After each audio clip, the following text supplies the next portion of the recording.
I welcome all of you to the Institute for Spirituality and Health. I'm John Graham, and we're honored to have you here. I just want to tell you briefly our mission, and that is to increase awareness of the role that spirituality plays in healing. And it does play a great role. Y'all probably all know that. You guys are spiritually attuned, and I'm sure you know that. Well, we have a blessed evening tonight, and Stuart Nelson, who is director of our programming here, has done a great job in pulling this together, and our three great speakers he will introduce. I know all of us will leave blessed, and so prepare your hearts right now to be open and to receive, and I'm excited myself, so come up, Stuart, and say your words to us. He has some things he wants to say to us. Good evening, everyone. How are you all? Good. Let me just point out, in events past we've had here, it's always loud and buzzing beforehand.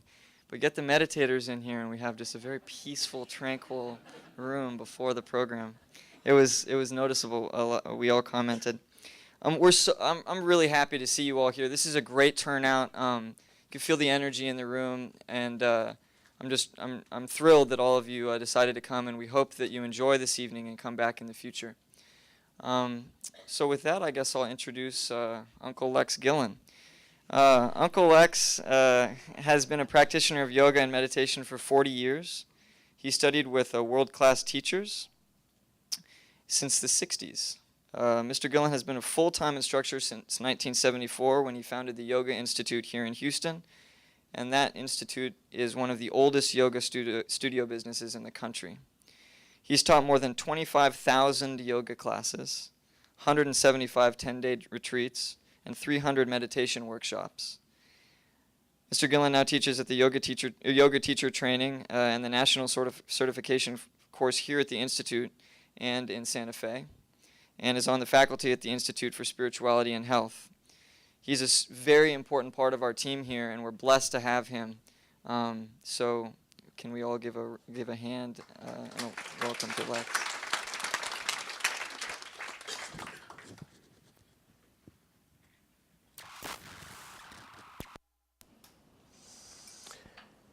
Oh my God, I have a hole in my sock.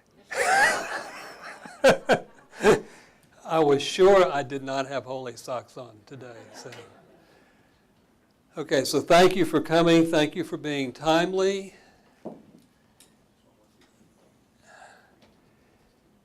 So of the group, how many are ongoing meditation practitioners with a daily practice?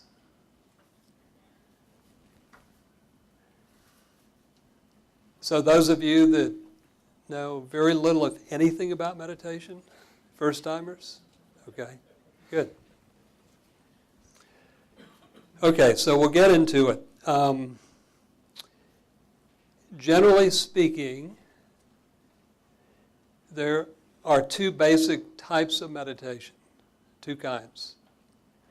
One is called a guided visualization, and the other is called a concentration technique. So what I'm referring to is any specific technique of meditation, regardless of the lineage that it comes from, mystic Christianity, Buddhism, Hinduism, all the isms, Taoism, Sufism, will be one of those two types. In a guided visualization practice, the focal point that you concentrate on changes through the meditation.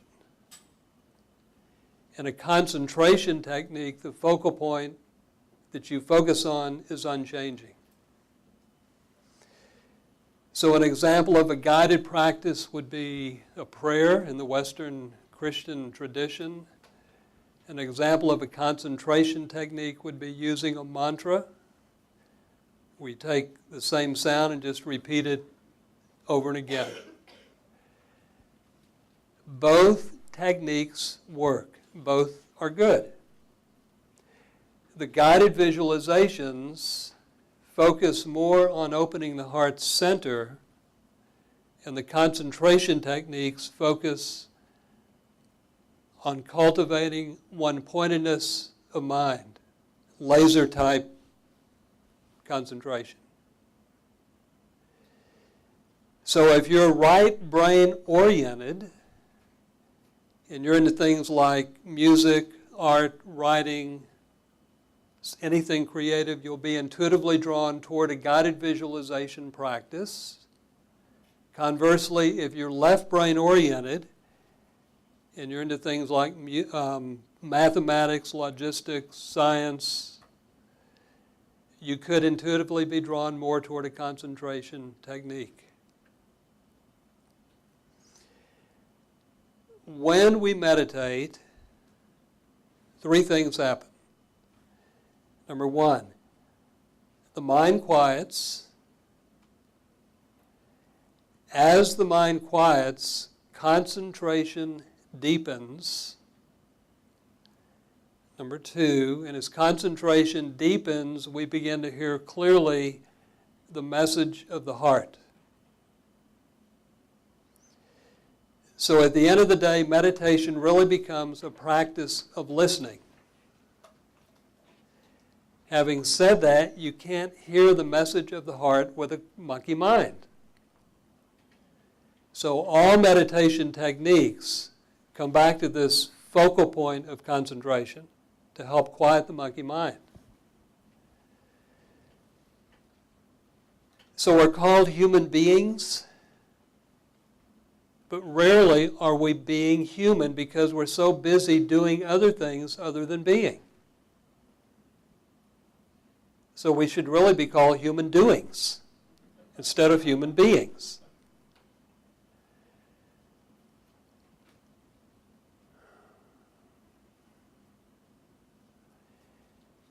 When you meditate and as the mind quiets, the thought process slows down. And the analogy I use is if you look at an army of ants from standing up, and what appears to be one unbroken line of ants, if you get down on your knees and look at the ants, what you see is one ant in a little bitty space and another ant. So those ants are your thoughts. When you meditate, as the ants slow down, you begin dropping into the little space between the ants. And this is when we have these epiphanies, the ahas. So the ahas happen between the ants.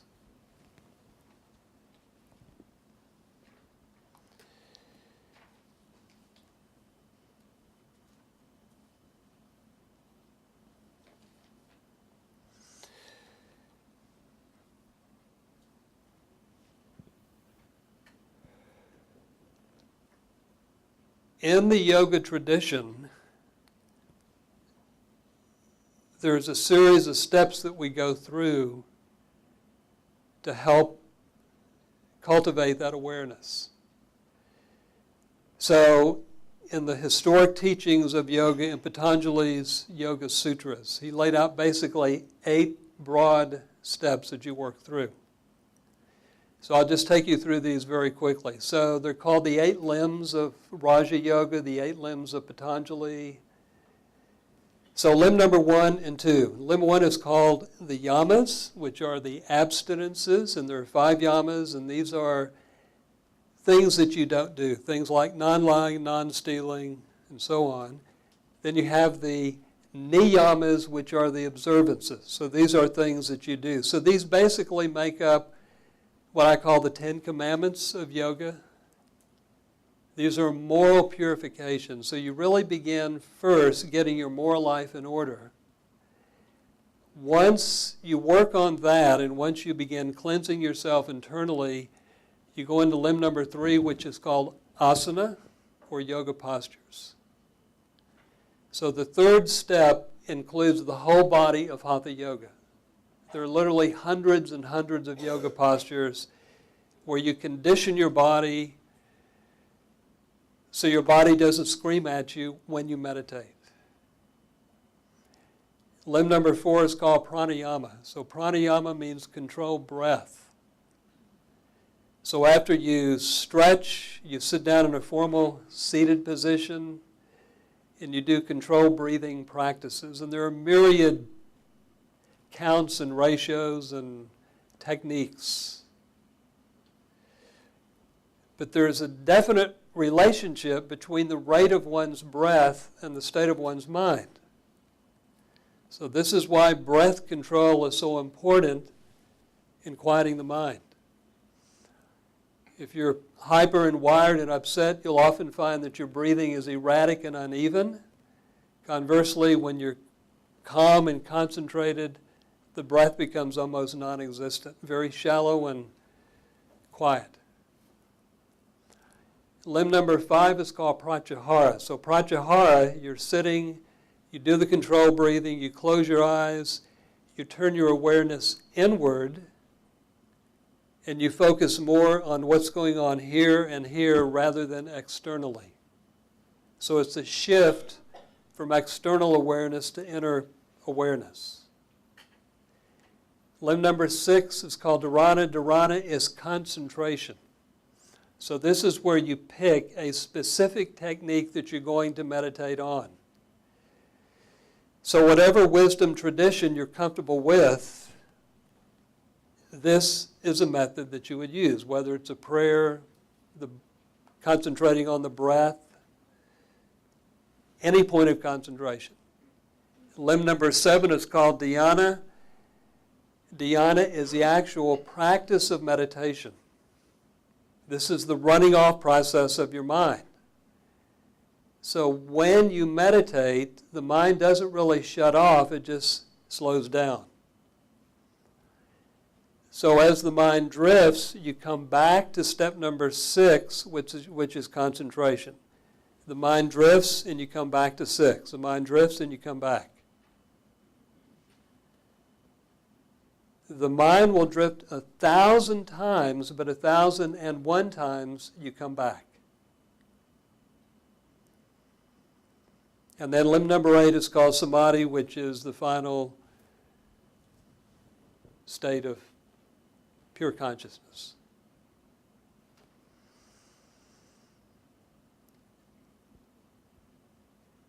As you sit and meditate, 3 things generally pull you away from that point of concentration.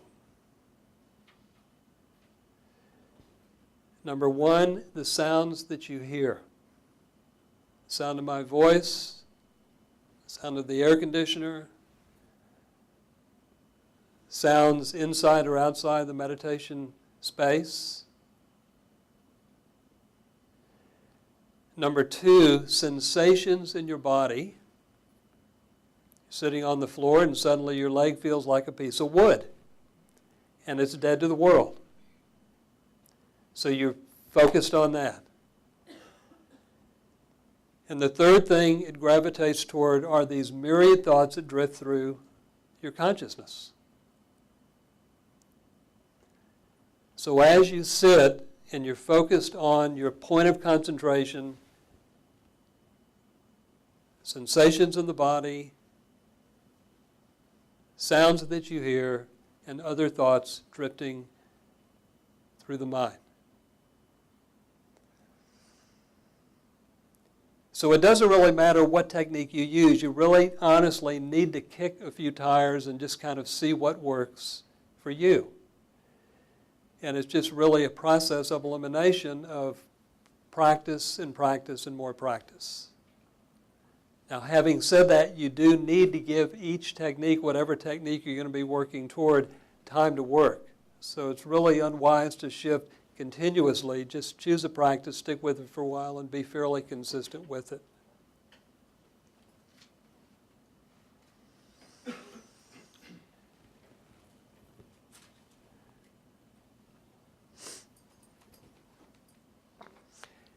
So if you look at your handout, does everybody have a handout? Anybody not have a handout?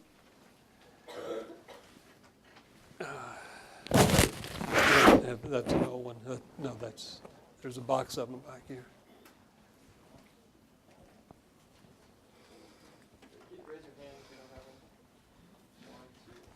I don't have one. He's got it.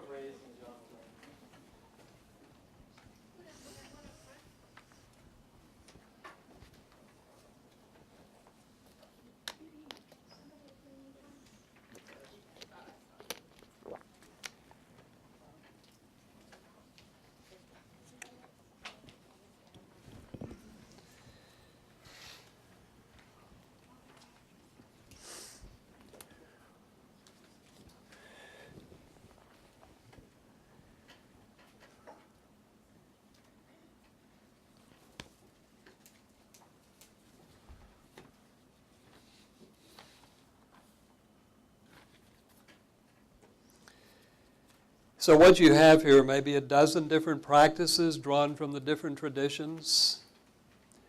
And on page 1, this is called a metta-meditation, blessing of loving kindness.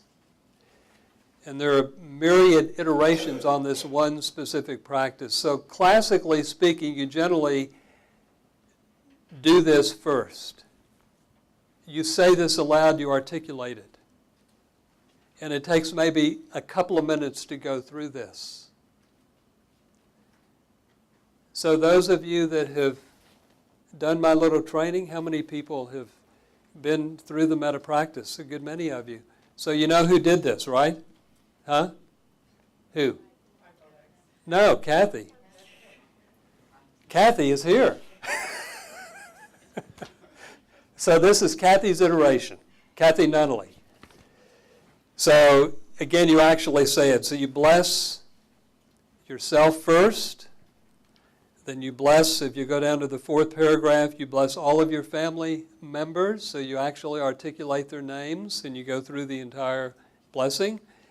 From there, you bless your teachers. You bless all of your friends. You bless your enemies. And then you bless all sentient beings. Seen and unseen, born and to be born. So no one is eliminated. Everyone is included. So turn the page. The monkey mind meditation. This is generally the first practice that I take people through, and it's very simple. You do your little breathing practices, and I would recommend this. If you meditate for 10 minutes a day, if you'll take 5 minutes and do controlled, slow breathing, some yoga breathing, some abdominal diaphragmatic breathing, and then you meditate for 5 minutes, you'll have a deeper meditation than if you don't do the breathing beforehand. Because again, the breath has that connection to the state of your mind and the rate of your thoughts. So what you do on this is you simply close your eyes and you allow the breath to assume the natural tide in the body. It's natural tide in the body. And on each in-breath, you think the word rising, or breathing in, or Om. And then on each out-breath, you count back starting at 100. So it's like Om. You don't say it, you think it. 100. Om, 99, and so on. And when you forget your number, you start again at 100. So you're at number 72, and then suddenly you're in Chicago. And you don't have a clue where you are. Really, if you get out of the 90s, you're doing pretty good. Turn the page. Vipassana Insight Meditation. So this is out of the Theravada Buddhist lineage, and it's very ubiquitous. John Kabat-Zinn up at UMass has made this world famous just through all of his wonderful work. And this is very similar to the monkey mind meditation. The only difference is it's thinking rising on the in-breath and falling on the out-breath. And every time your mind drifts, you come back to rising and falling. So each time with a relaxed in-breath, you think rising, with a relaxed out-breath, falling.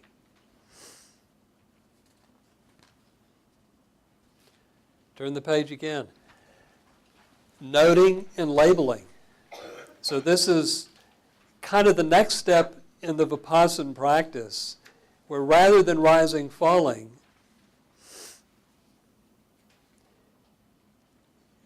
everything you're aware of, you mentally repeat twice. So you begin with rising on the in-breath and falling on the out-breath, and then if you hear a sound, you think hearing. If you're drawn toward a sensation in your body, it's feeling.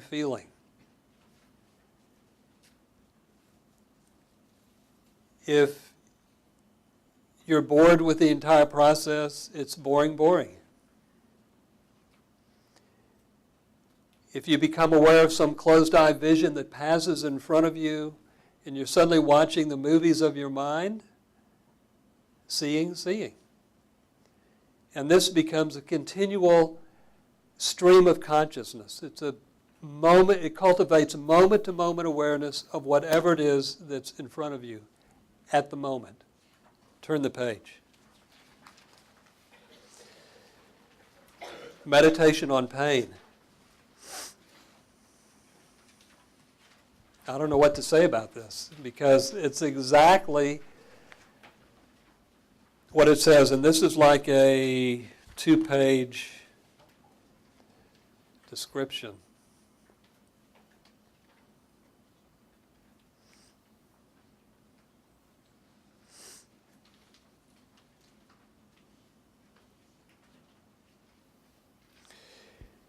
Let's play make-believe. Let's say we're going to sit for 60 minutes. And so we're all going to sit on the floor, and you're going to sit cross-legged. And as you sit for like 3 minutes, you're fine, and then suddenly after about 3 minutes, you feel a sensation in your body. But the instructions are, if you move in 60 minutes, just get up and go home. Because I don't have time to deal with you. If you're not disciplined enough to sit 60 minutes with no movement.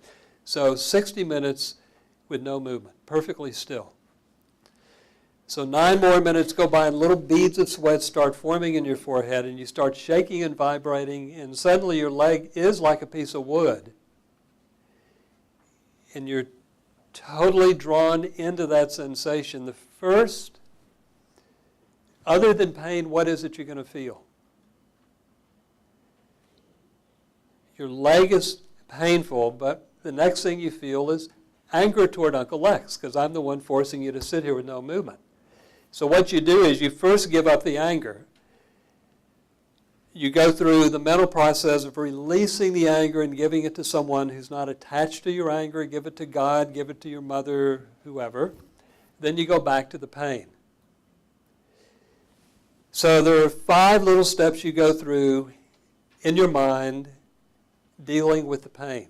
Number 1, you locate the pain in your body, in your mind. Where is it? It's in my leg.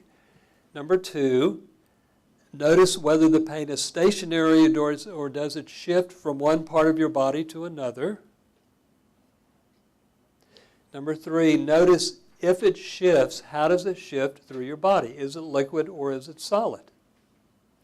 Number 4, notice if there's any specific color affiliated with the pain. Some people see color, some don't. And number 5, notice whether it's hot or cold. So you go through that little, I'm blowing through these. I mean, it takes you maybe 20 minutes to go through that one little practice. But if you're someone who does experience pain, it's a good practice to work with. Turn the page again. This is called the Waves of the Mind meditation. So you sit. Any sound, any sensation, any thought. I keep going back to those 3. All those do is they just simply create a little ripple in the mind. That's all it is. So you don't get wigged out if you hear the metro line out here. I mean, there's an old Zen saying, you can't kill all the birds outside to have silence. So sound, sensations, thoughts, all 3 just create a little ripple. And then you go back to rising and falling. So rather than counting, rather than rising, falling, just see it as a ripple. Turn the page again. Mantra meditation. So there are myriad mantras to be worked with. This is a mantra that Ram Dass taught me many years ago. It's Gate, Gate, Paragate, Parasum Gate, Bodhi Swaha. It's called an expansion mantra where you expand out. Translation is gone, gone, beyond, beyond the beyond to the homage. And classically, you do these integrated into your breathing, and then you actually chant it aloud. Some are melodic, others are just kind of droned out in a monotone. This is a droning, what I call a droning mantra. You don't really, you can sing it, but oftentimes it's just droned and you repeat it and then it becomes subvocal and then you eventually just end up doing it in your mind quietly without articulation. So mantras are really most effective and done with large groups of people over an extended period of time.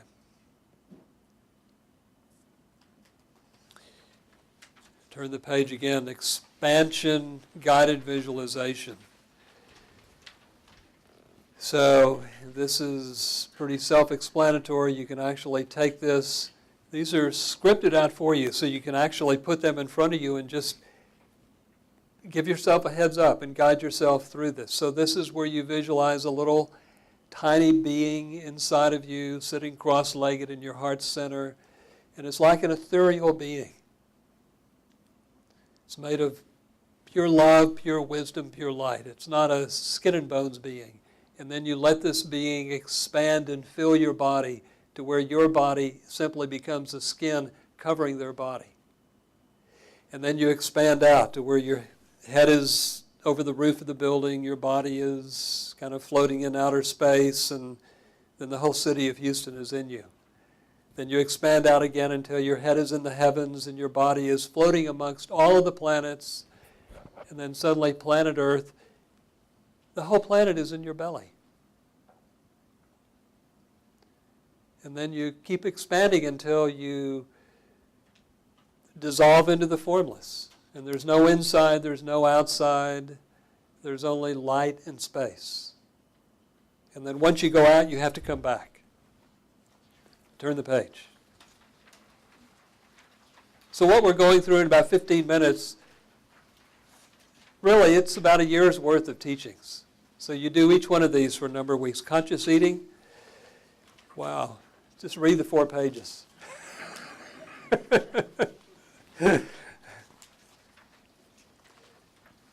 Movement and stillness. I love this meditation.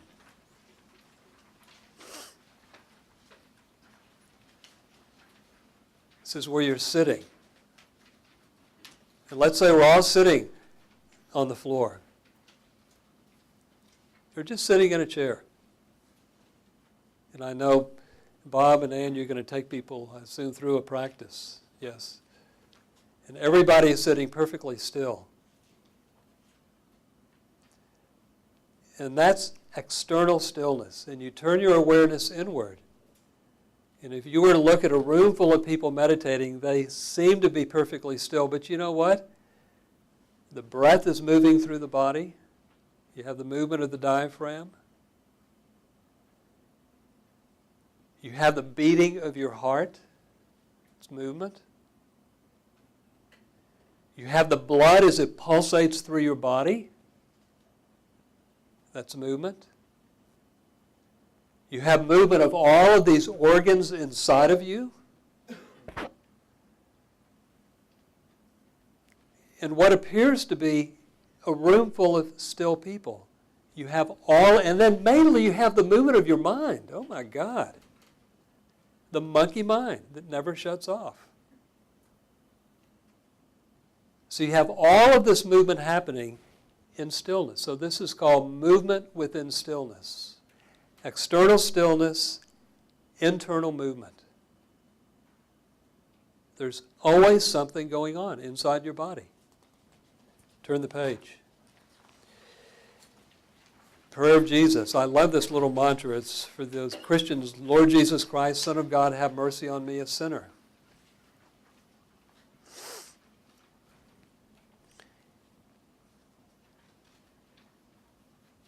You can take it down to Lord Jesus Christ, have mercy.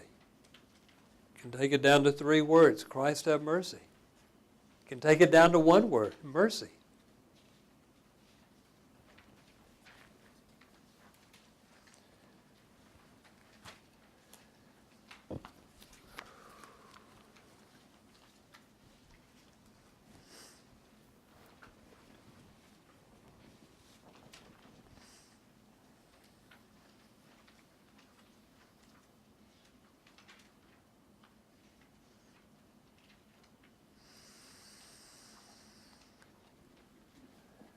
So I have 8 minutes left.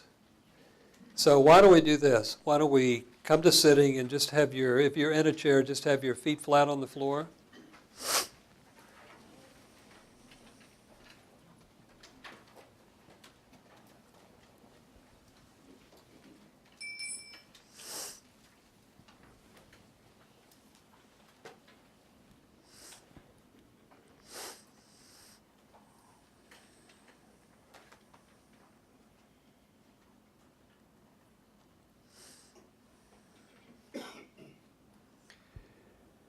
So we'll do maybe a couple of minutes of breathing. So I'll do this count. We're going to breathe into a count of 6.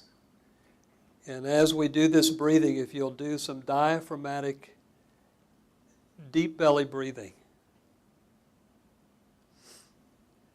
We'll hold the breath to a count of 3, and then we'll breathe out to a count of 6. So we'll do that for a couple of minutes, and then I'll take you through this little practice for a few more minutes. So as you sit, your posture is important. So lift your waist up out of your hips, bring the rib cage up out of the waist, and have your head straight away. Close the mouth. Close the eyes.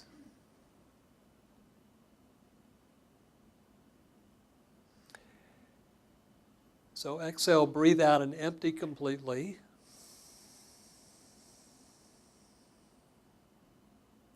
Into a count of 6.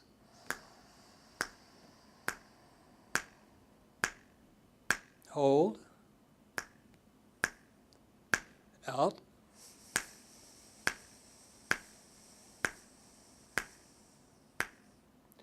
Breathe in.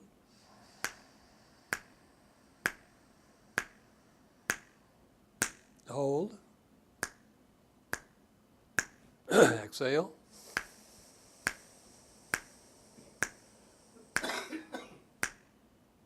In.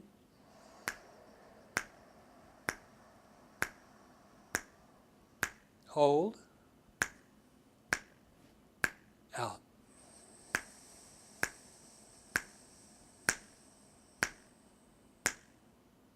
In.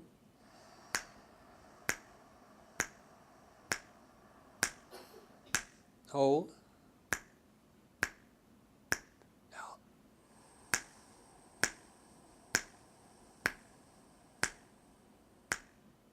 Last one.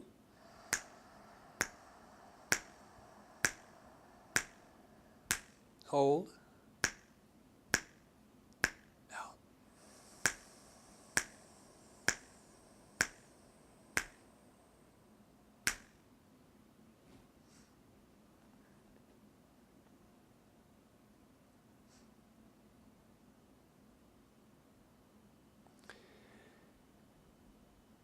Now just let the eyes be soft. And as you soften the eyes, feel the eyes tilt up. Kind of roll back ever so slightly in your head. Shoulders are loose.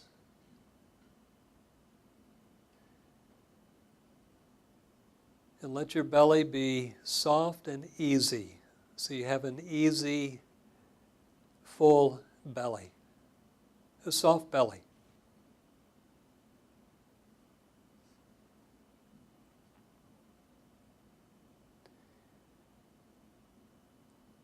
Just allow the breath to assume its natural tide in the body, allowing each in-breath and each out-breath to come and go on its own.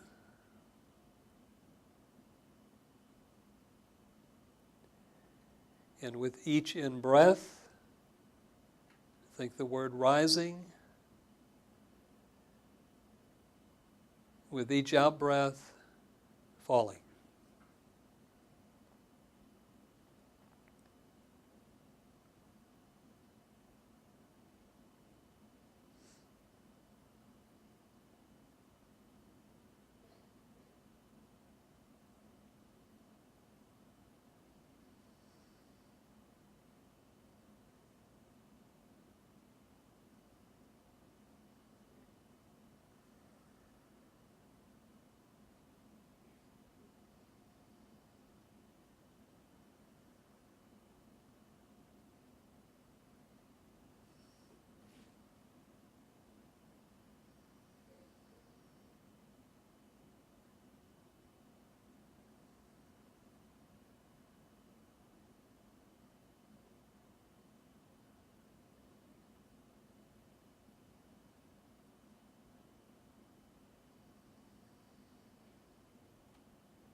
So at the end of the day, really, meditation is simply about remembering to come back to the point of concentration, regardless of what that point may be.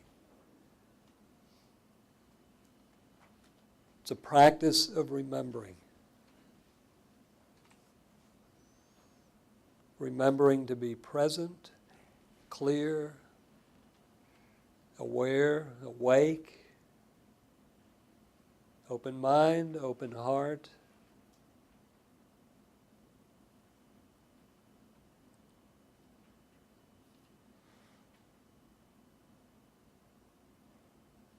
Thanks for coming. Woody Allen says 80% of life is just showing up. So just like you showed up, just begin a daily practice.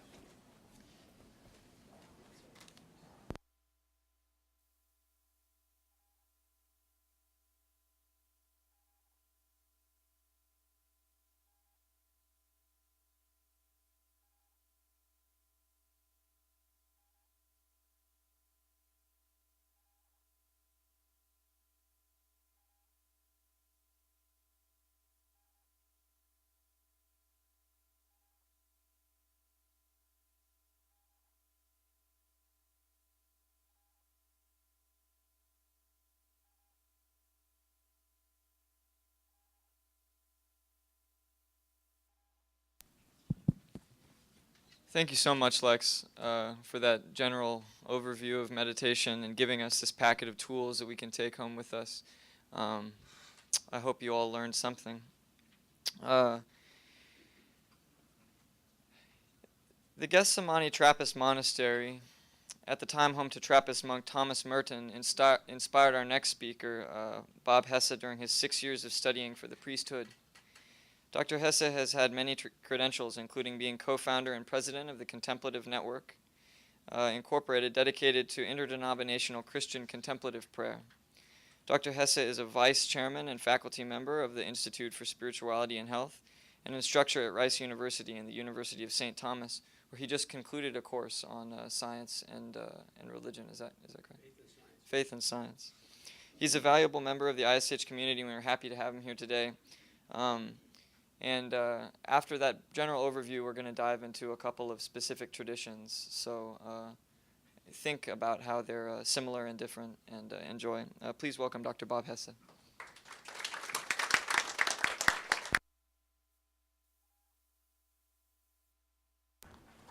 Yeah. Well, after hearing how many people Lex taught, I was thinking of him more as not a uncle, but more of a great-great-great-grandfather.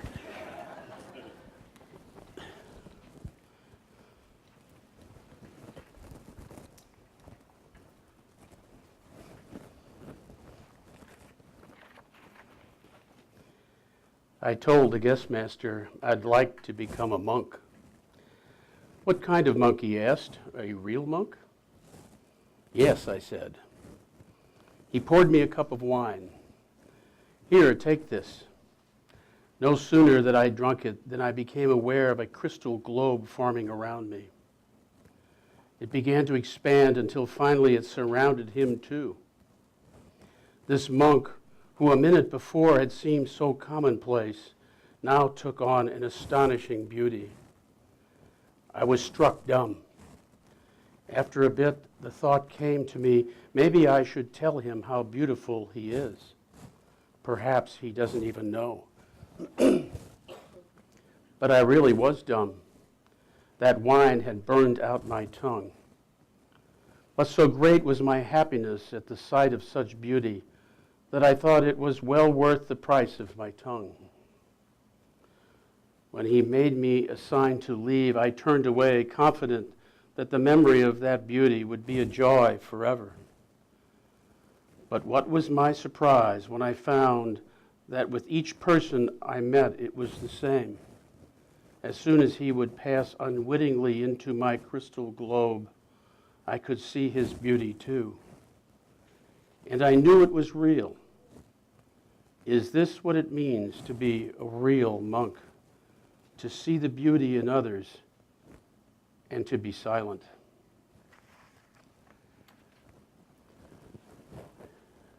I knew Monk Theophane, who wrote this. He's passed away since. It's the Tales of a Magic Monastery. It's a wonderful book. And unlike some of his other Trappist monks, this is the only one he wrote.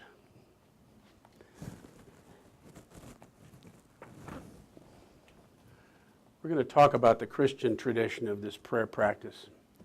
And I want to, that's 30 minutes, right? Okay. We'll talk about 30, right? 40 minutes, okay. Boy. 6:40, okay. Okay. This means I can't be long-winded. I'm going to have to be silent. The Christian tradition obviously stems from Christ's teaching, and when Christ was asked, how do you pray? In Matthew 6:6, what he said was not the Our Father first. What he said was, go to your inner room, close the door, and pray to your heavenly Father in secret, and he will hear you in secret. Do not be like the pagans who use many words. And only then did he say the Our Father. And the Christian tradition latched onto this, and in the 4th century, the desert fathers and mothers, in their Aramaic, Abbas and Amas, went into the desert in Egypt and tried to understand how to live the way Jesus taught. And fortunately, there was a journalist present. And the journalist's name was Cassian, Saint Cassian, and he wrote the Conferences, which was basically the longest work in Christian antiquity, written in Latin, only very recently translated into English. And Conferences 9 and 10 were about prayer. And basically what he did is he went around to the monks and the nuns and asked how they were doing and what they were doing. And in Conferences 9 and 10, they talked about a word. In the Christian tradition, word with a capital W is God.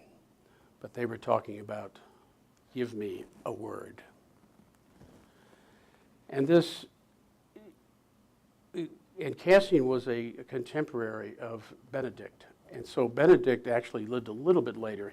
Benedict was young when Cassian was there.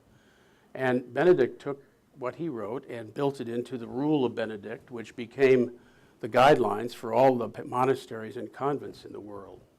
And there have been mystics ever since. And the term mystics comes from the fact that the church was not sure what these people were doing in these monasteries. They were praying in a strange way. And they thought, we have no idea what they're doing. It's okay, keep doing it, but don't tell those dumb lay people about this. Okay. And it was a mystery to the church, and so they called the people who practiced this mystics, which is synonymous with contemplatives. And the term contemplative is pretty much accepted across all faith traditions. And it's a concentrative form of prayer that Lex referred to, the second form. And in the Christian tradition, there's been a long tradition of the first form, guided meditation, visualizing yourself being with Christ and feeling the sand come between your toes. This is a classic Jesuit spirituality. But I am more enamored to the Trappists because they don't waste any time. They get to it. And so ultimately, it comes down to what is prayer? I mean, we have to ask ourselves that simple question. Is it talking? Is it thinking? Is it listening? And there have been definitions all over the map. If you read the holy people of Christianity, everybody had a slightly different definition. But ultimately, it's relationship with God. And in any relationship, it's going to be rocky, it's going to be easy, it's going to be loving, it's going to be angry. That's the way relationships are. But it's a deepening of a relationship. And in human terms, an analogous discussion would help describe how that relationship builds. If you just meet someone, and I just met a number of you, I went up and introduced myself. The first thing is, my name is Bob Hesse, what is your name? And in that initial discussion, it's an introduction, basically, what you're about. And if we had a little bit more time, I'd find out that you might be interested in meditation, I think. That's why you're here, right? But that's kind of like reading the Gospels for the first time and saying, who is this guy, Jesus, you know? The second level would be more, that's more of acquaintanceship. The second level is more friendliness, where you start to enjoy meditating together, or you enjoy playing tennis together. And the third level is, and that second level is more analogous to pretty much reading, enjoying, seeing what Jesus enjoyed. He enjoyed to eat, so you're eating and you're enjoying the things together if you were with him, say. The third is friendship, where you say, I know you might be in trouble. I've met you, and I know that you might have an illness, and if there's anything I can do to help you, I will, and it's mutual. And we all have experienced that as human beings. And this is really the prayer level that most of us get to. The way to remember it is ACTS. It's the adoration, contrition, thanksgiving, or supplication. Basically, we're doing all the talking. And there's nothing wrong with that. But that's the level that most people reach, and most people don't go much further than that. The fourth level in the human relationship, and usually I have a volunteer for this, but we're faking our way here a little bit, okay? Is you know somebody so well. You know what hurts, what doesn't hurt, and you don't need to say anything. All you do is hug each other. That's what we're seeking in this prayer, this relationship with God. We're seeking that divine hug. And in any hug, it takes two people to hug.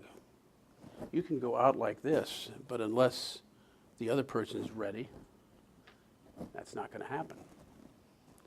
But we're not in control of that other person. We're strictly here to put our arms out for the divine hug.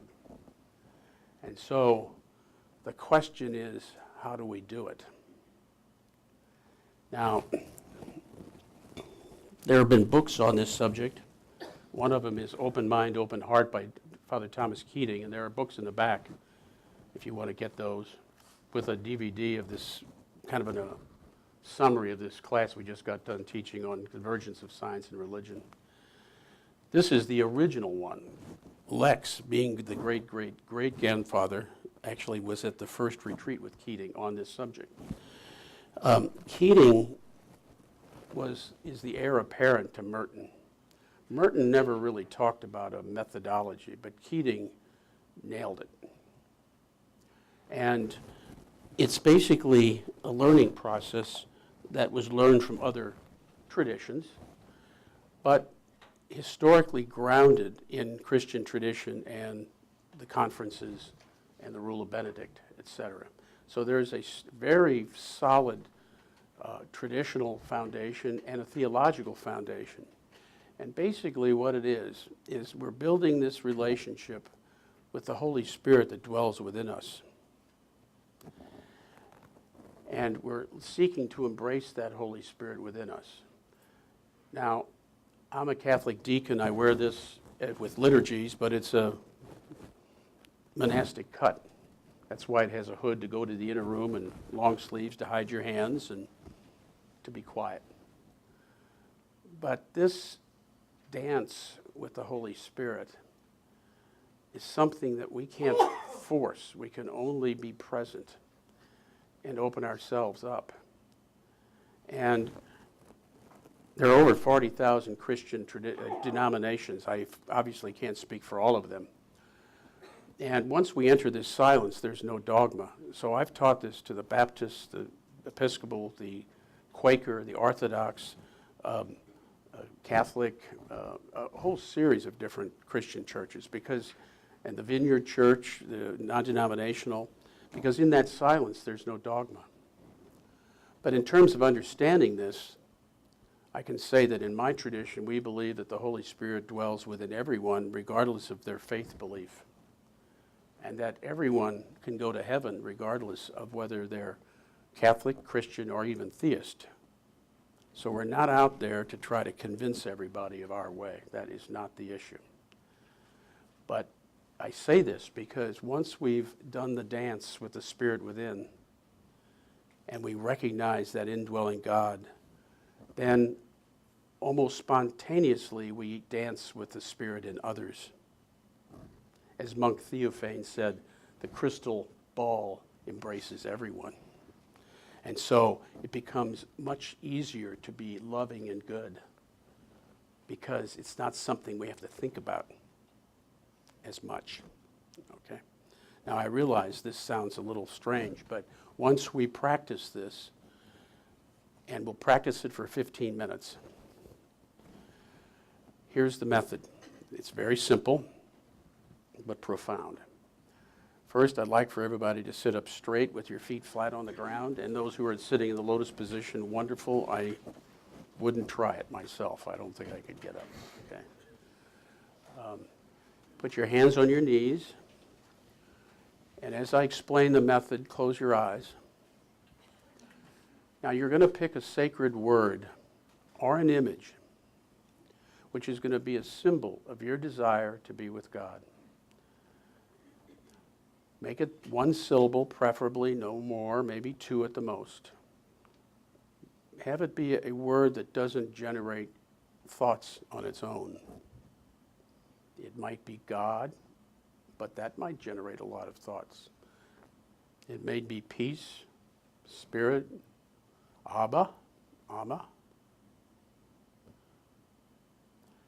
And once you've selected your word, that is going to be a symbol of your desire to be with God. And as Lex said, the monkey mind is going to generate many thoughts.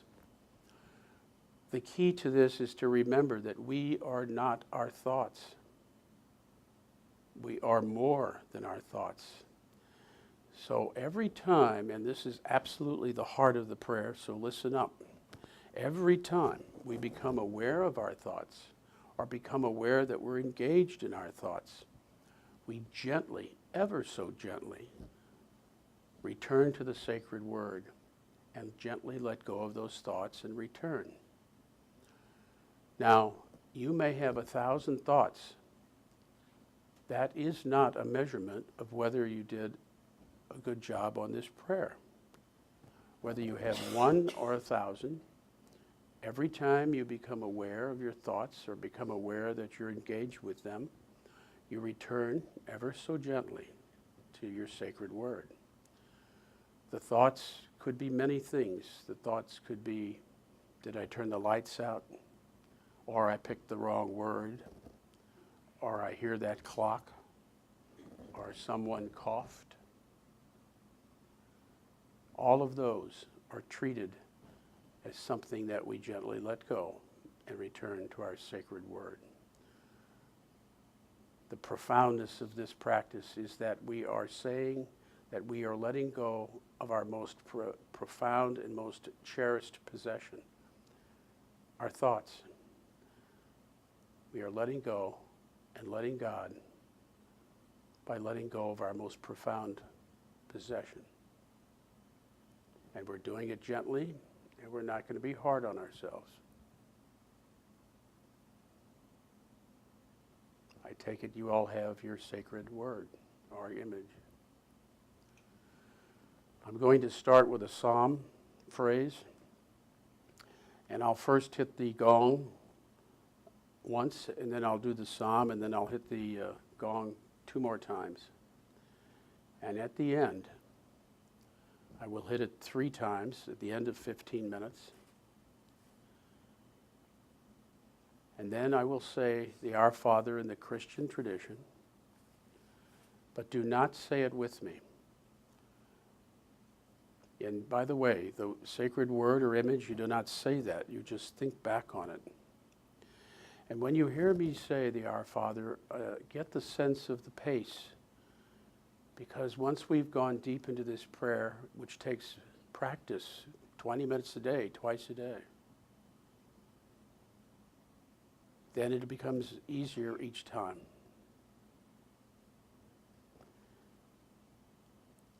If someone would dim the lights, please.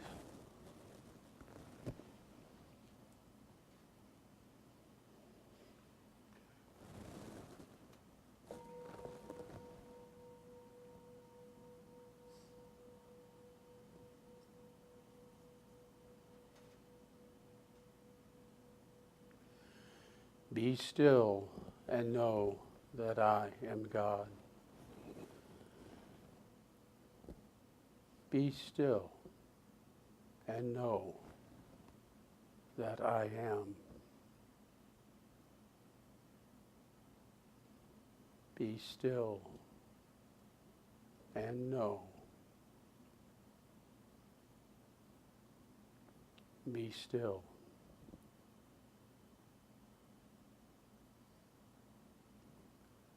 Be.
Our Father,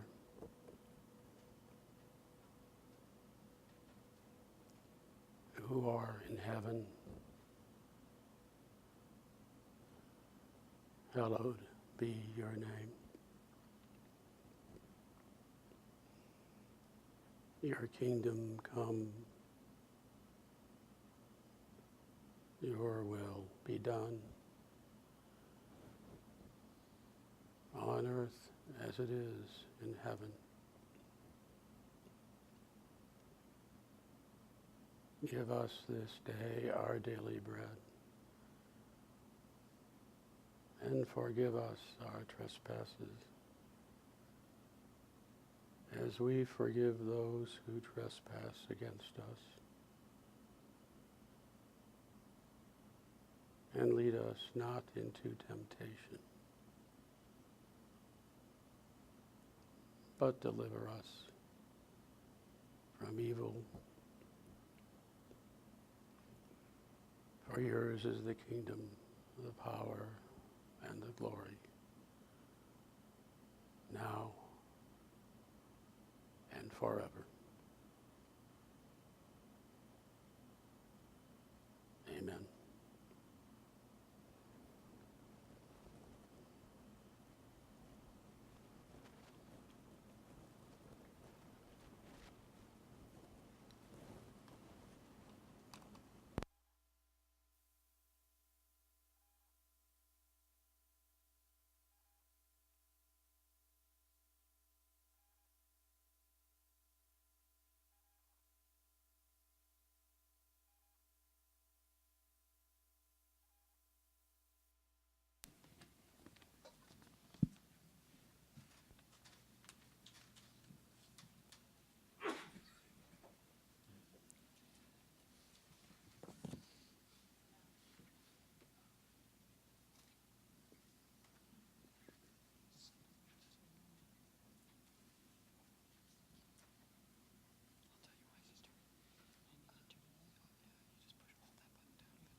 Thank you so much, Bob.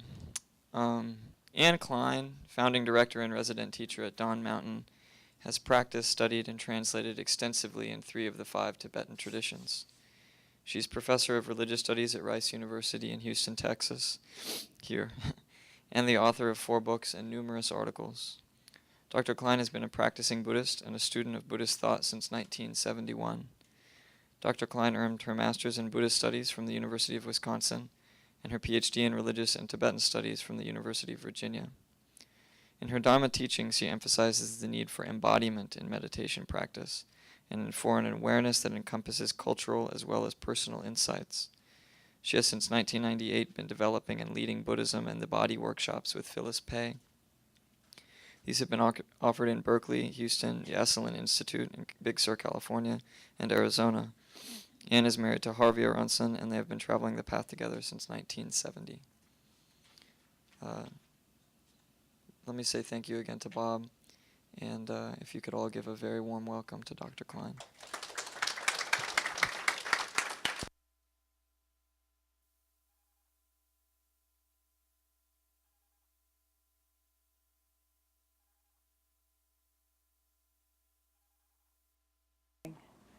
Yeah, felt nice just to sit in silence a bit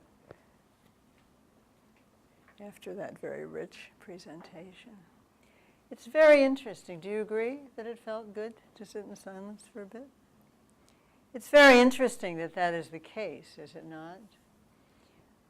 We have such profound teachings in various traditions that all of us have the Holy Spirit, for example, that the Holy Spirit is in everyone, as Father Hesse just said. Language in Buddhism is that everyone has Buddha nature.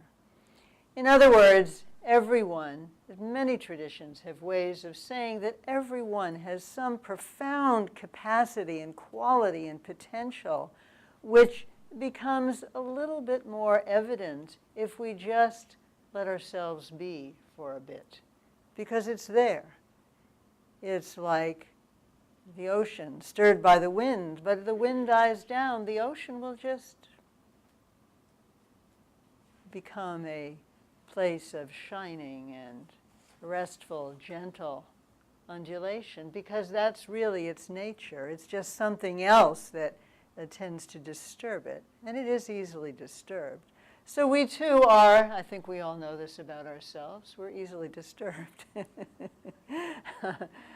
And yet, one of the teachings of a meditative practice is that those disturbances are not all that we are.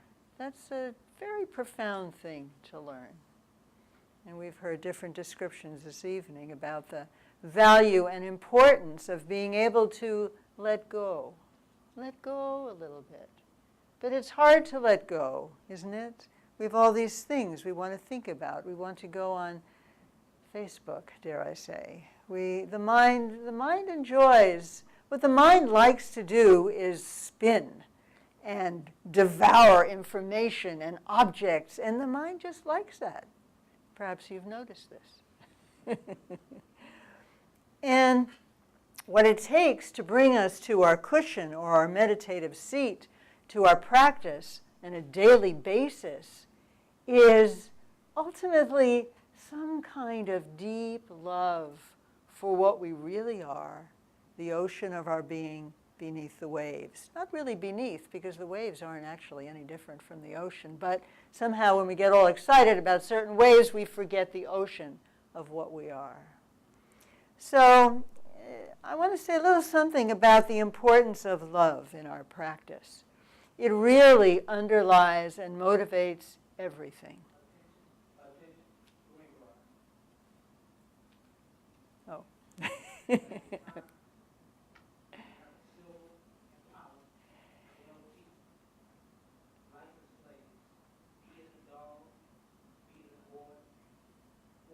So this person assumes that whoever hears this message has enough love for their possession, their car, right, that they're going to sit up and get up from whatever they're doing and respond. So this responsiveness to what we love, to what calls us, of course, operates at many levels in our lives. And in the spiritual case, you want me to stop? I'll stop.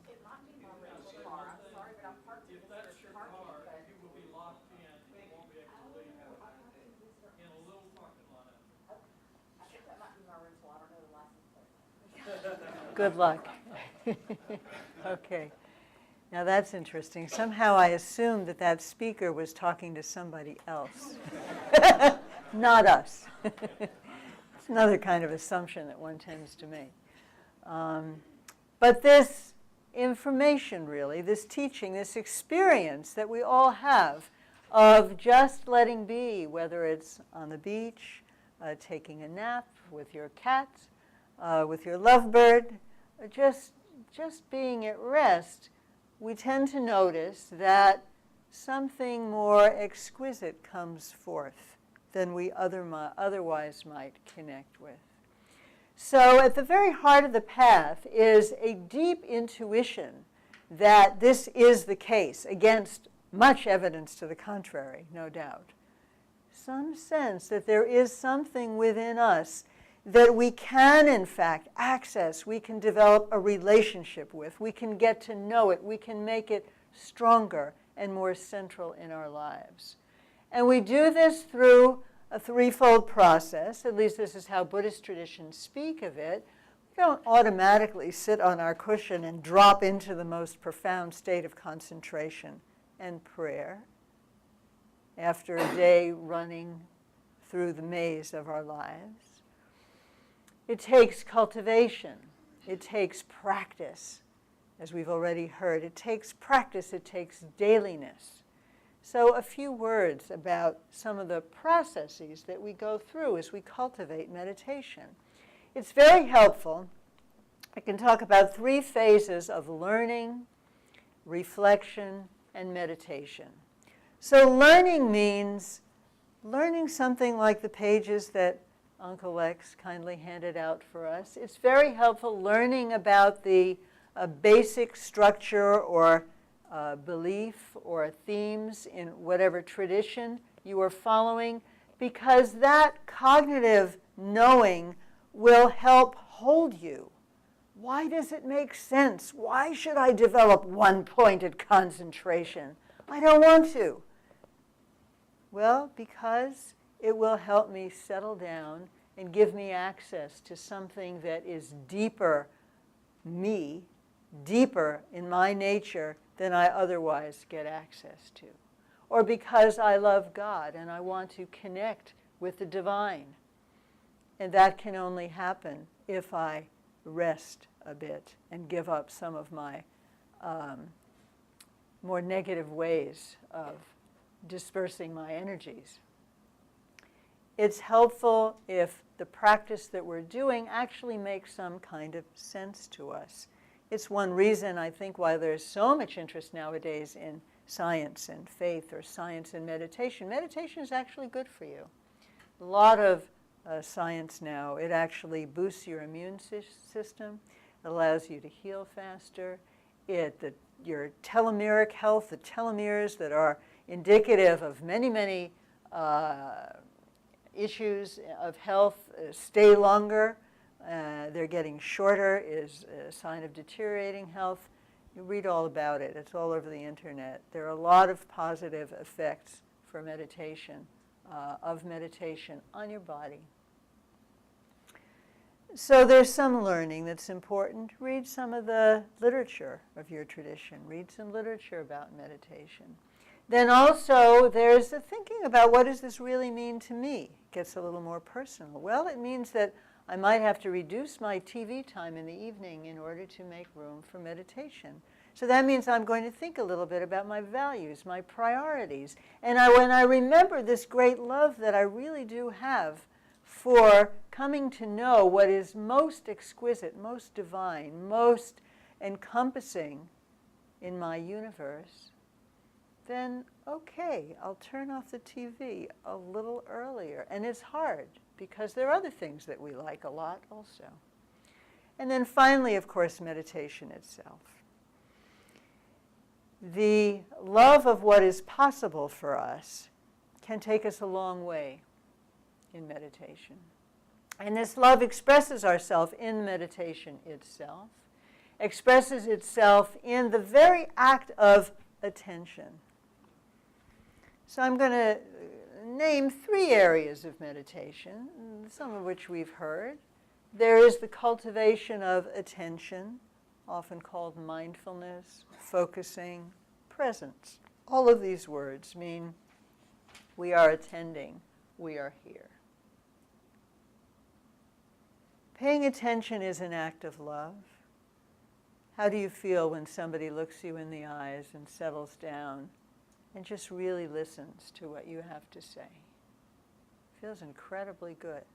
It's healing. It's one reason friendships are healing. Somebody who will see us and talk to us and not be, on their phone or fidgeting, or you can see them thinking about their next activity. Somebody who will just listen, even if only for a minute.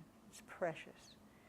So the cultivation of attention is an expression of love also for ourselves. You're going to be there with yourself. You're going to give yourself an inner vacation, and you're going to let go all of these threads that pull us in different directions from morning till night. What a relief. It's a gift. It's an expression of love. There's the cultivation of love itself for yourself. Taking care of yourself is actually very significant.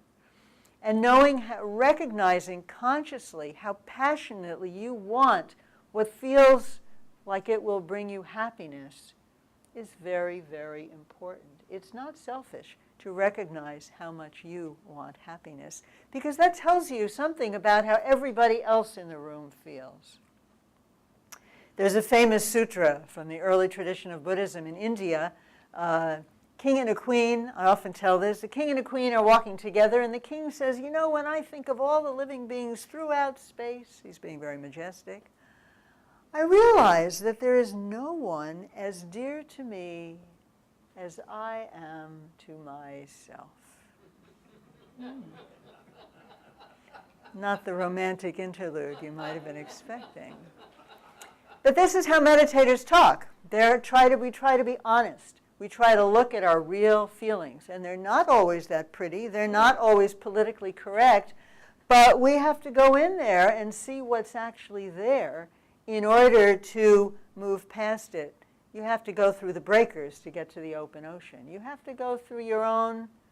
Anyway, you get the idea. So the Queen says, you know, because we inspire, when I think about all the beings who are throughout space, I realize that not one of them is more dear to me than I am to myself. I can imagine them sort of looking at each other. Is this okay, what we've just said? Well, they go to Buddha. This is in Buddha's lifetime, according to the story. And Buddha says, you want to repeat it with me?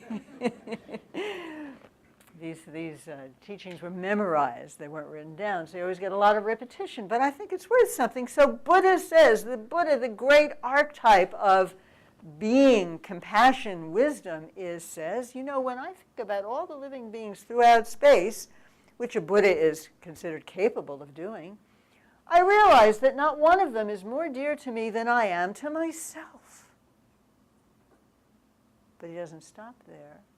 And then he says, in just the same way are all beings dear to themselves. So this kind of brutal honesty becomes a bridge to actually connecting with others. In this sense, love of self, real love of self, which will also involve an interest, a passion actually, for exploring your deepest, most profound nature. Not what other people see when they look at you, when you're dressed up for display, not what you have to present at the office or in various kinds of social situations or even in intimate situations, but really, really this wonder of what you are. Longchenpa, 14th century great adept of Tibet, says, you know, we are all this nature that we have. It's a treasure house. How foolish could we be to fail to pay attention to it? So this love of ourselves that I'm talking about here is inclusive of this love of our real nature. And once, just like the beautiful story that we heard, once we start to realize that we have this tremendous capacity, everyone has it. Everyone has it. And once we recognize that, there's tremendous poignance in the suffering that we bring upon ourselves and each other. Great Vietnamese Zen master Thich Nhat Hanh famously said, and it's hard to hear in a way, it's hard for me to say even after all these years, he said, saying this in the midst of the Vietnam War, we must be compassionate for the victim and also for the rapist. He would say this to the boat people. One of my teachers, Gloinka, would say, we must have compassion for the hunter as well as the deer. Now, map that onto some of the atrocities that we're hearing about in the news these days, that's not easy. But at least you can begin to see how poignant it would be to seeing that these people who are doing heinous things, without a doubt, on top of harming others, they're completely betraying and blind to their own capacity as a living being. And that's kind of poignant. It's sad. And from that poignance, that kind of softening, there can be a real compassion for those beings and for oneself, because we also do pretty rotten things from time to time. We can have compassion for ourselves. That compassion for self and for other begins to dissolve the distance between self and other, begins to dissolve this kind of objectivity or object relation or reification of you over there, me over here. I want everything in my pile. I don't care what's in your pile, but you know what? There's only one pile. And we start to see that. We start to see that. We are one world. Dalai Lama likes to say, and I love to hear that, you know, it might be that in the olden days you could kind of butcher your neighbor or the next country, pillage the next town, and you know, you'd get away with some wealth, and yeah, you might be better off. But the way the world is now, so small, so interdependent, everything that we do, our clothes are made in China, in Vietnam, in Brazil, everything affects everything. You cannot You cannot. War is old-fashioned.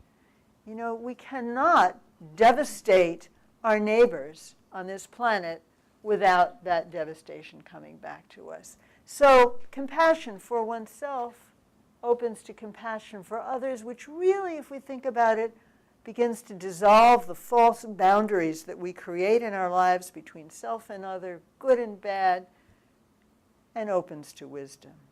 So these three deeply interrelated aspects of attention, you've got to pay attention to see these things. Attention, compassion for self and other, opening to wisdom. You see how ingredient love is in all of these. So that's what we practice. And when we practice, we can express this love by being kind to ourselves. And 3 words about that. What's important in actual meditation, which we will do, and while I'm talking, you can take a moment to find your posture. I just say 3 short guidelines for practice. All of them ways of expressing love, really, a love of the depths of what you are. One is relax. Now, this is going to be a very deeply supported relaxation, not a couch potato kind of relaxation, but we want to be easy. Relax. This is time to relax. Second, give up thinking that you can control how your meditation is going to come out. No, you cannot. You can't say, okay, I only want to have 100 thoughts per minute. You relax that also. Relax your kind of goal-oriented grasp on how it has to be. It doesn't have to be any particular way. And third, just be present to what does arise. That's also an act of love. So whatever happens is there. It doesn't have to be any one way. So if you find yourself scolding yourself for being too distracted or whatever, just remember your God word, if you identified one a moment ago, or just remember the principle here is just to learn to be and not to force yourself into some corner. So the way that we do that, as we have heard, body is very important. So we begin here too with establishing the body as a support for us, another act of kindness for yourself. So if you're seated in a chair, as before, feet flat on the floor if that's possible. If you meditate at home on a chair, find a way that you can sit uprightly. Something like a sprig of grass bursting out at springtime. It's just rising up out of your rib cage, as Lex said, but not in a forced way. So you're straight, but not stiff. And it can be very helpful to build a support awareness that you feel is actually coming to you. You're seated here with a lot of support. And that support actually comes to you from the center of the earth. The center of the earth, as it happens, is directly beneath you. Sometimes just reflecting on that, you might notice that there's some relaxation. That means there's a lot of support. The center of the earth is directly beneath you, and there is support for you in this moment coming from the very depths of the earth. And not only that, but the center of the earth is in perfect alignment with the bottom of your spine. This is a lot of support. The center of the earth in alignment with your spine is providing support for your entire body, your chair, this floor. So it might become possible as you sit today or over coming weeks, days and weeks, that you allow your chair or the floor beneath you to actually hold you. Usually we're straining a few more muscles to hold ourselves up than is actually necessary. You can allow yourself to be held, to be supported from the center of the earth, a deep, deep support for your chair, your body. And the center of the earth itself in direct alignment with the bottom of your spine.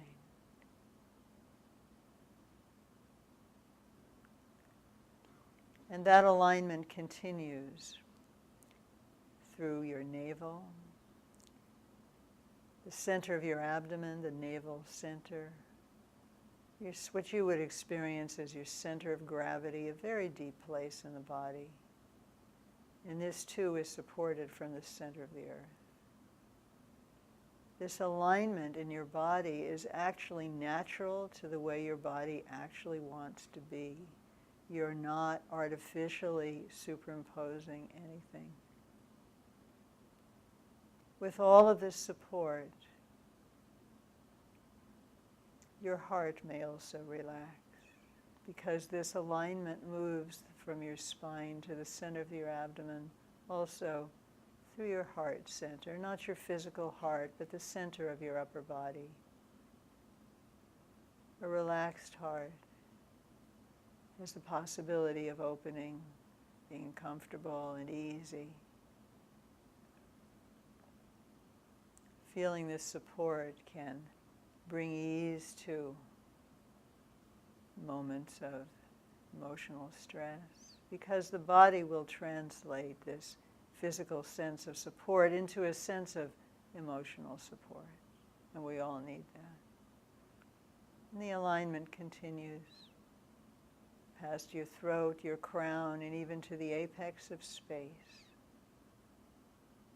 So already you are part of a vast alignment from the center of the earth to the apex of space. You're supported.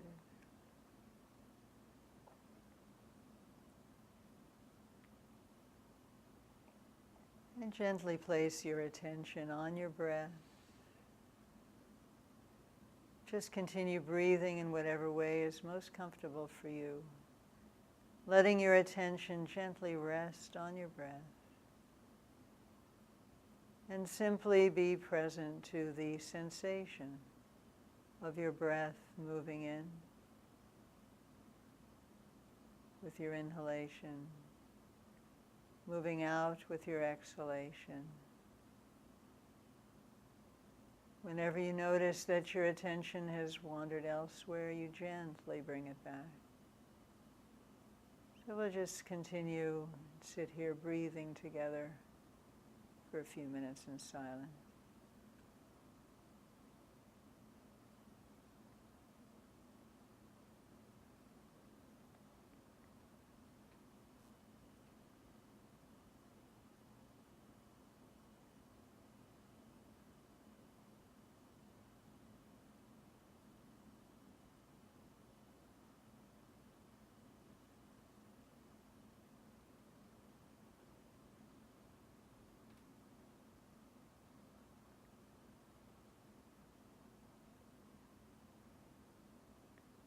The exquisiteness of breathing,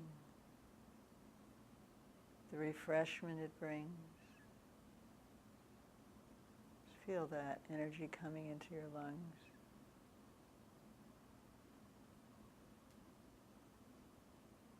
And the natural feeling of relaxation when you let it go.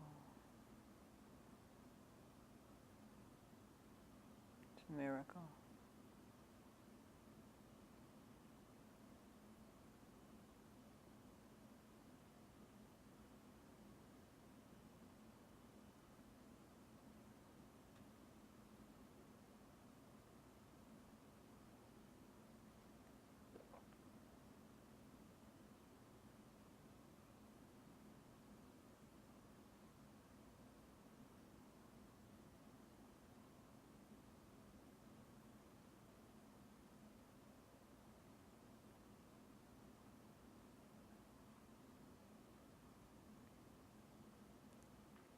The alignment of your body, the way you're sitting, means your breath has an easy path in and out.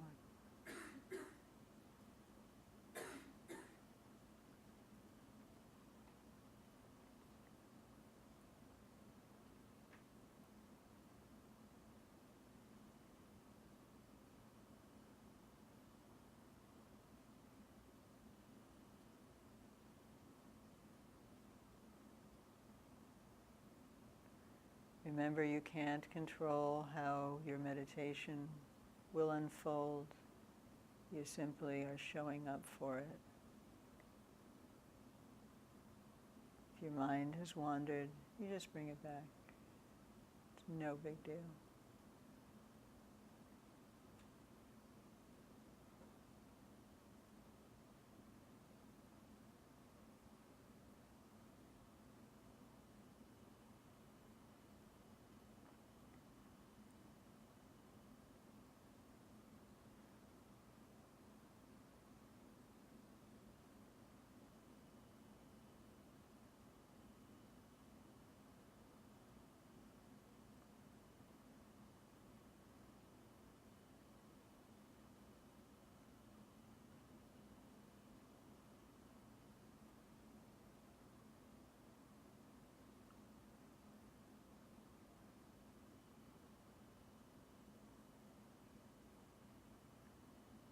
If you like, you can imagine that some kind of luminosity of grace, is descending from above, gently entering your crown, moving through your body,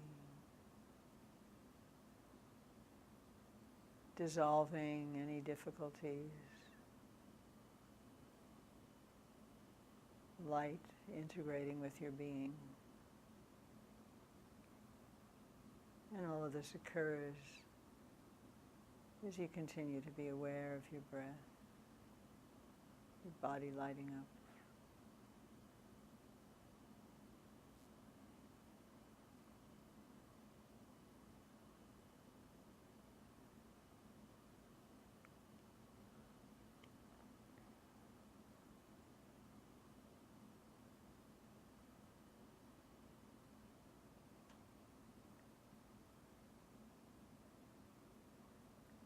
And in this way, the divine becomes visible in you.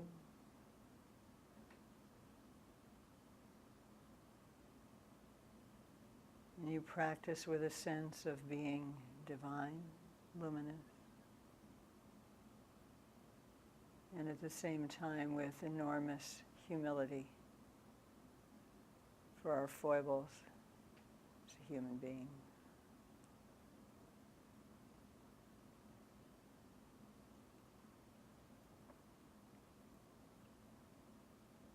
Continue with your breath for another minute.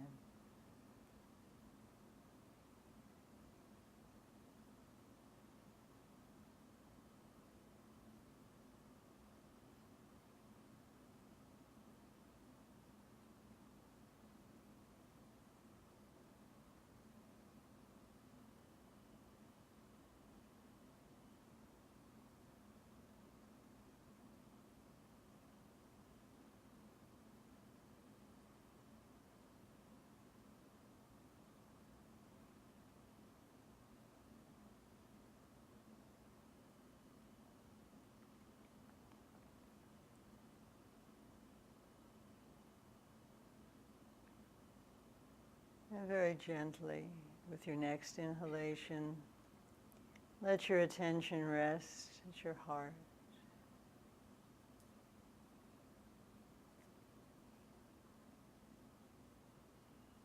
And sense all the positive energies, grace that is somehow present at your heart now, kindness, compassion for yourself, ready to segue into compassion for others. So we like to close the meditation with a sense of sharing our goodness, our good wishes with everyone in the room and everyone throughout space. So with a sense that the natural clarity of your mind is taking the form of a luminous orb of light at your heart. You don't have to try too hard to make it be there. It's just there if you like. And inside this luminous orb is a luminous letter, an ah. You can imagine it as an A. And we're going to sound the sound ah 3 times. Being very attentive to the sensation of sound and light and your own good wishes expanding from your heart to every cell in your body.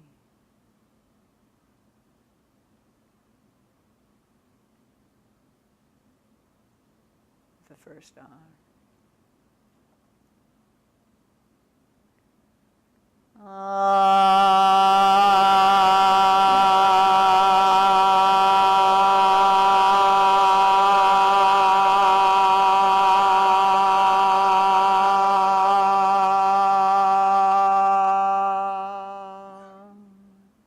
With the second ah, this luminosity carrying all of your blessings and good wishes goes to everyone in the room. By the end of the third ah, it expands out to the city, the world, and by the end of the third ah, it's as vast as space, and you're offering your good wishes for the happiness of all beings everywhere. So 2 more ahs.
Thank you so much, Anne.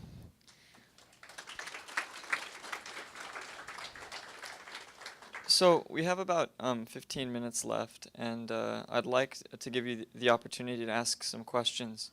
So I'm going to bring the chairs up here, and y'all can use the handheld mic, and we'll give you all the opportunity. I think the room's small enough to where we don't need to pass the mic out to the audience members, but if you could just speak up so everyone could hear, that would be really wonderful.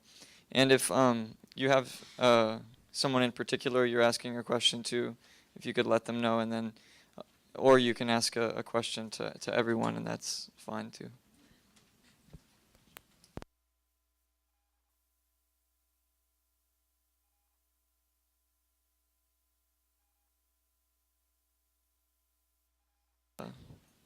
To begin.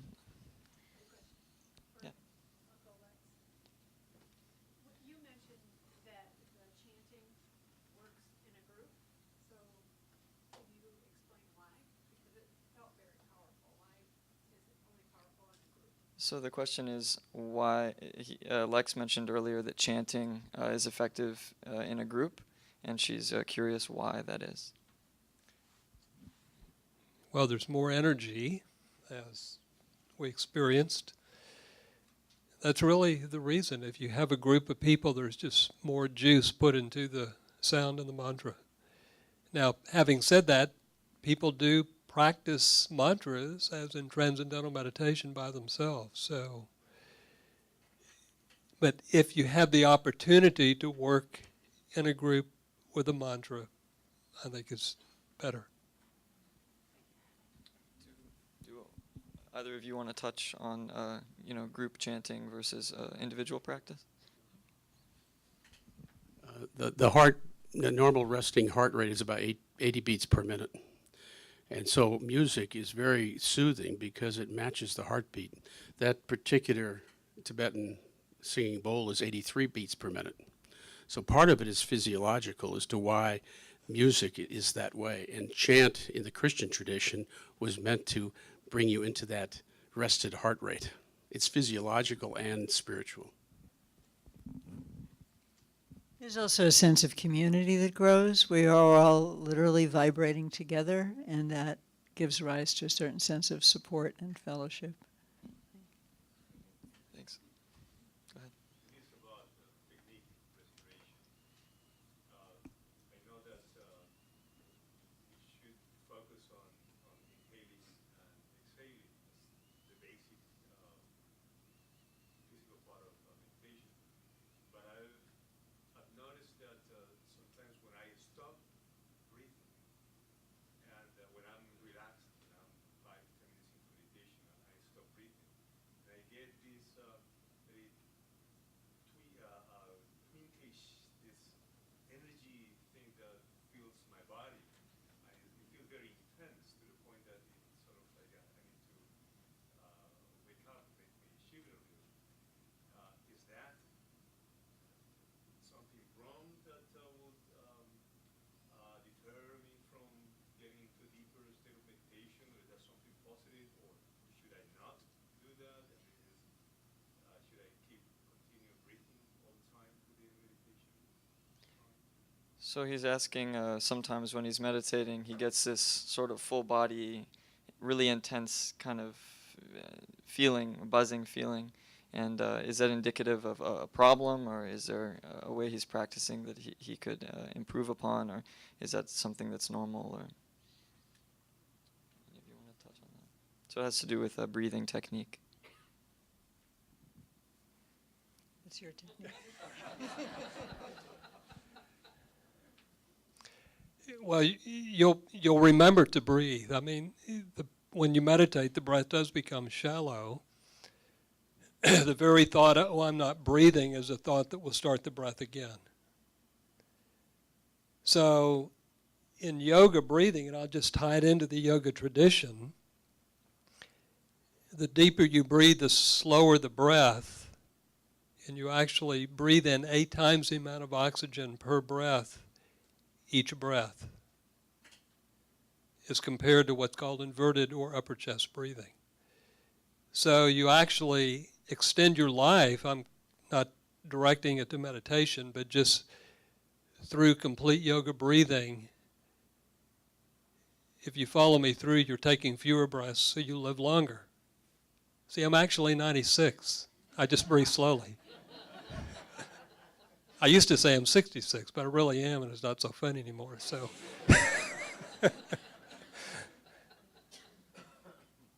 But I do hear your question. The deeper you go into meditation, the more shallow the breath. But you will remember to breathe. So is it good, bad? It's just the way it is. Does that help at all? Sort of. The question is, I can get to be very still, so still that I don't need to breathe, and it feels good, very intense, this twinkling feeling go up and down the body. Nice.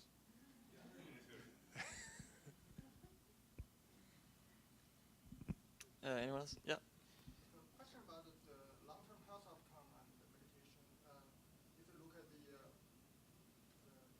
lifespan of various meditation practitioners of different traditions, and if you compare with, say, the average lifespan of the Japanese women, there are very few traditions that actually surpass that, the average of Japanese women. So, just in terms of long-term outcome, are there any particular lineage, any particular tradition that are more promising than the average?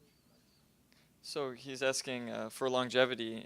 There's links between the longevity and contemplative practice or meditation. He's asking if there's any particular lineage that will make you live longer.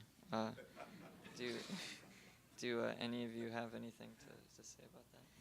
Not really, but I just saw that study also. Somebody sent it to me, comparing the lifespan of Japanese women.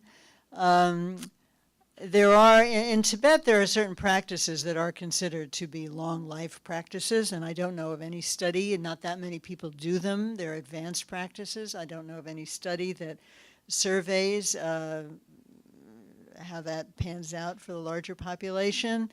And, you know, important as the health outcomes are, and there's no question that it seems that certainly one's longevity could be extended simply because of reducing stress. And stress is a huge perpetrator of many other kinds of illness. But I'd just like to mention that if we go to the traditions themselves, at least I'll speak for the Buddhist tradition, its ultimate purpose is not to lengthen life. Its ultimate purpose is to really get the juice out of this life, which has to do with experiencing one's own nature and to get that richness, which isn't to say these two things are antithetical, but it is a different kind of emphasis. White Tara in the Indian and Buddhist traditions is associated with long life. Yeah.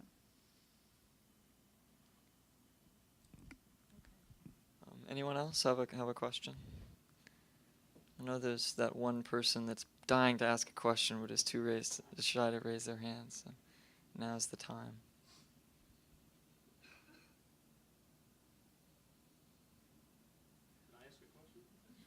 Yeah. There you go. There's the guy. I asked myself a question, then I answered. See, when we were practicing this prayerful practice in the Christian tradition, how many people felt that the time was shorter than it really was? Raise your hand. Welcome aboard.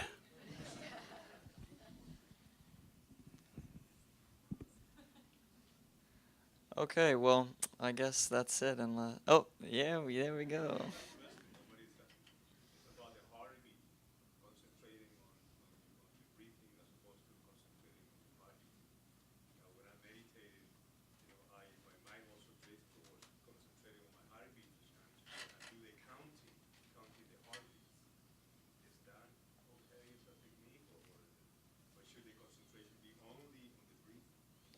So it's a question about focusing on heart rate and heartbeat versus focusing on breathing, which is a really great question because both are pretty apparent when you're still. So, Lex. You know, I think you should really be up here teaching this. It really doesn't matter. You're doing great. Yeah.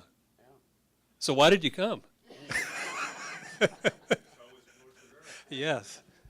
So just one quick announcement. Those of you that are here that are collecting hours for either Yoga Alliance or the advanced training, I have certificates for you. So grab me before you walk out the door. Okay. Yeah, we have another question. Do any of you experience, you've been doing this so long, and you're teaching us how to do it, and it's probably second nature, maybe, I don't know. It's kind of part of the question. Do you ever find yourself in a situation, at a place, or with a person, or alone, or whatever, where you're not meaning to fall into this place that you're teaching us to go to, that you just find yourself in without much effort So this. and much, like, So this is a great question. For experienced practitioners of contemplative practice or meditation, the question is, do you ever find yourself is it easier to fall into that place that you do when you meditate? And do you find yourself sometimes not meaning to fall into the place when you're in a certain situation and then doing so? It's just a question about experience and meditation and how your practice will change with experience.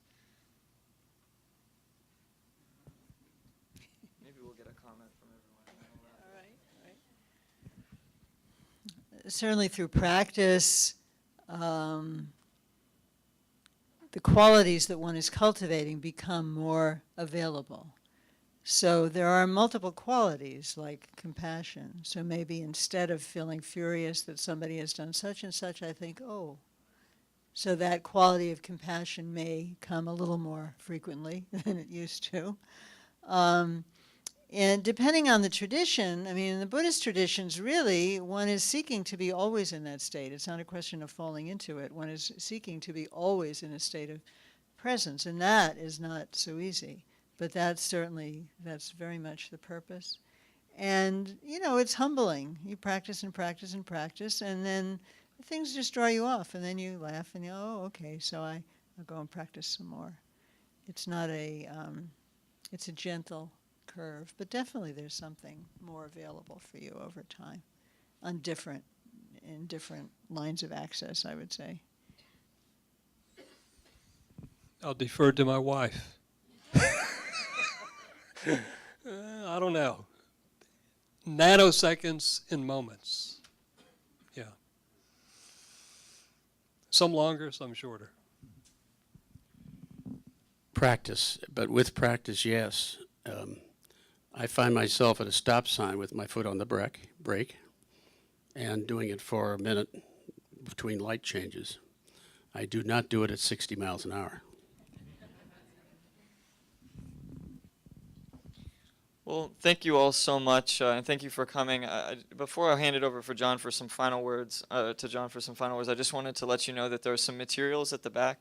Bob mentioned earlier that he has a book and a DVD that is available for purchase, and also Dr. Klein has provided us some materials, and especially there's an event being held at Dawn Mountain on the 21st of this month that's free that you can pick up a flyer for. And I'm sure any of these good people will be willing to answer further questions to you as you make your way home. I wanted to tell you, I believe the most important single thing we can do right now in the United States is to reach out to people across borders, across religious traditions, across racial traditions. And what's happened here tonight, I think, is extremely important. Do y'all realize what has taken place? We begin to see ourselves as one. And I want to tell you, I thought it was rich having these three traditions presented so beautifully and richly, and yet they sounded like the same. Isn't that interesting? Where we used to think, we Christians would think, people in Eastern religion, oh my goodness. And they probably thought the same of us. But now I think we're at the point that we're beginning to see that if we're going to live together on this planet, we're going to have to break down these kind of barriers, and these kind of meetings are where that will happen. And I'm just so blessed that we're doing it here at the Institute. Would y'all please give a round of applause for Stuart Nelson, who has labored hard to make this happen, and it is from a deep passion in his heart. And what a blessing these three speakers have been to all of us. So please go in peace, to love one another, to love the Lord if you're in that tradition, but go in peace. Good night.